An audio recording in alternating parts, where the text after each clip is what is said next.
Hi friends, welcome to our channel. இன்னைக்கு நாம பார்க்க போறது சூப்பரான ஒரு ஸ்நாக்ஸ் ரெசிபி தான். வாங்க வீடியோக்குள்ள போலாம். பன்னீர் வந்து துருவி வச்சிருக்கேன். பெரிய வெங்காயம் கட் பண்ணி வச்சிருக்கேன். பச்சை மிளகாய் சின்ன சின்னதா கட் பண்ணியிருக்கேன். உருளைக்கிழங்கு வேக வச்சு தோல் எடுத்துட்டு இந்த மாதிரி மசிச்சு வச்சிருக்கேன். பட்டாணி எடுத்திருக்கேன். இப்போ மார்க்கெட்ல வந்து பட்டாணி சீசன். அதுல வாங்கின ஃப்ரெஷ் பட்டாணி இது எடுத்திருக்கேன். இது வந்து மிக்ஸி ஜார்ல நம்ம ஆட் பண்ணிக்கலாம். மிக்ஸி ஜாரில் தண்ணி எதுவும் சேர்க்காம பட்டாணியை நல்லா கோர்ஸாக பவுட்ரு பண்ணிட்டு வரணும். நான் இதை வந்து அரைச்சிட்டு வந்து காட்டுறேன். பட்டாணி பார்த்தீங்கன்னா இந்த மாதிரி அரைச்சிருக்கேன்.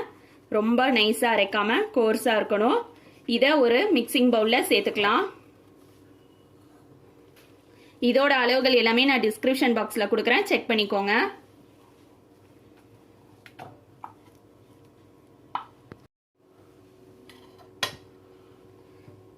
பட்டாணி கூடவே நம்ம ரெடி பண்ணி வச்சிருக்க துருவன பன்னீர், பச்சை மிளகாய், வெங்காயம் எல்லாத்தையும் சேர்த்துக்கலாம்.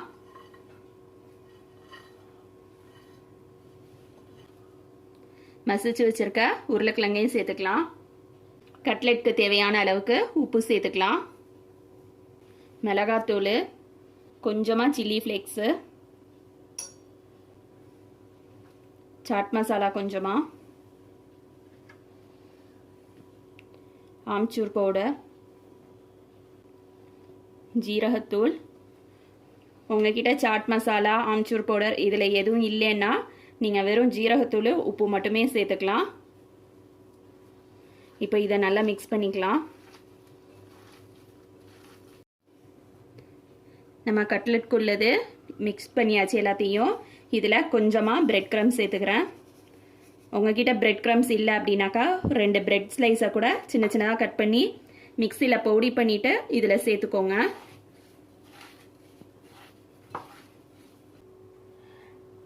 நம்ம பிசைஞ்சு வச்சுருக்க கட்லெட் இதுலேருந்து கொஞ்சமாக உருண்டை எடுத்திருக்கேன். இந்த மாதிரி கட்டிங் போர்டில் சின்னதாக தட்டிக்கலாம். நான் இன்னைக்கு வந்து ஹார்ட் ஷேப் மோல்டு எடுத்திருக்கேன். அதில் இந்த சைடு வச்சு நம்ம கட் பண்ண போறோம்.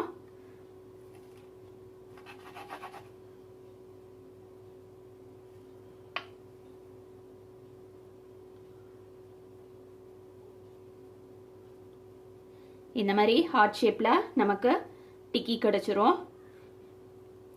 இதை எடுத்து இந்த மாதிரி ஒரு பிளேட்ல வச்சுக்கலாம்.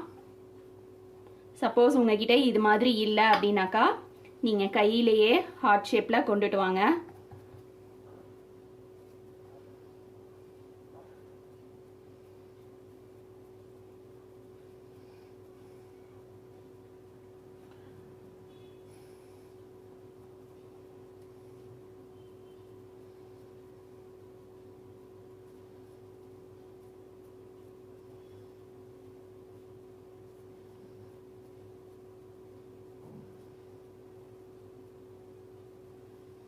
இந்த மாதிரி பண்ணீங்கன்னா உங்களுக்கு கையிலையும் கிடைச்சிரும்.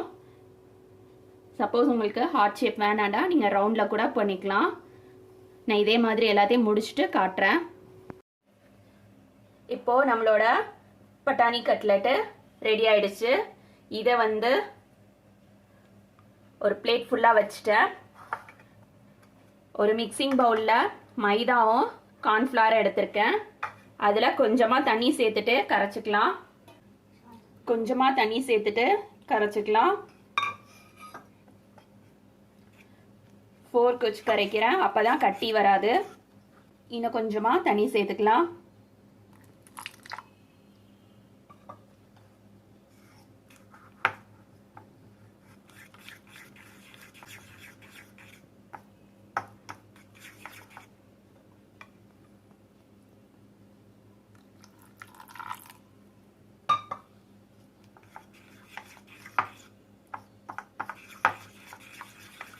இப்போ இது கரைச்சாச்சு. இதில் நாம் ரெடி பண்ணி வச்சிருக்க இந்த பட்டாணி மிக்சரை உள்ளே டிப் பண்ணிக்கலாம். டிப் பண்ணி எடுத்துட்டு பிரெட் க்ரம்ஸில் கோட் பண்ணிக்கலாம்.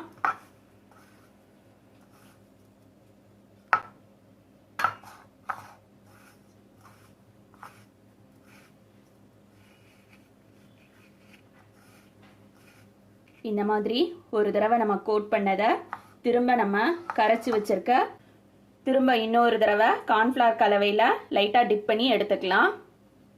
இது எதுக்காக அப்படின்னாக்கா நல்ல கிறிஸ்பியாக இருக்கும் நம்மளுடைய கட்லெட்டு.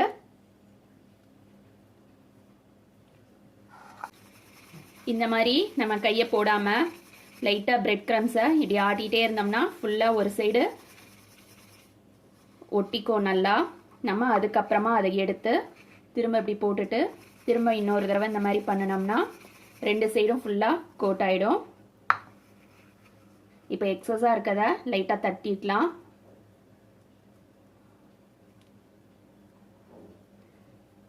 நான் அடுப்பில் ஏற்கனவே எண்ணெய் வச்சுருக்கேன். எண்ணெய் சூடு வந்துருச்சு. எண்ணெயில் போட்டு பொரிச்சு எடுத்துக்கலாம்.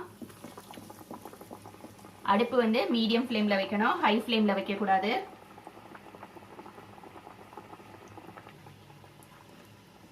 ஒரு சைடு பொரிஞ்சிருச்சு.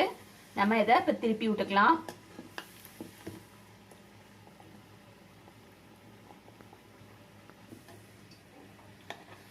இன்னொன்னும் போட்டுக்கலாம்.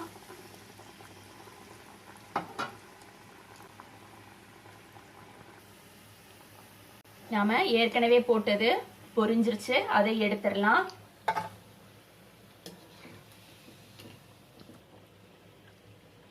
இதே மாதிரி மற்ற எல்லாத்தையும் பொரிச்சுட்டு காட்டுறேன். இப்போ பார்த்தீங்கன்னா நம்மளோட பட்டாணி கட்லெட் ரெடி ஆயிடுச்சு. பட்டாணியும் பன்னீரும் சேரும்போது உருளைக்கிழங்கு கூட ரொம்ப சூப்பராக இருக்கும். பன்னீரும் பட்டாணியும் உருளைக்கிழங்கு கூட சேரும்போதே ரொம்ப சூப்பராக இருக்கும் டேஸ்ட்டு. இதே மாதிரி நீங்களும் உங்கள் வீட்டில் செஞ்சு பாருங்கள். தேங்க்ஸ் ஃபார் வாட்சிங்.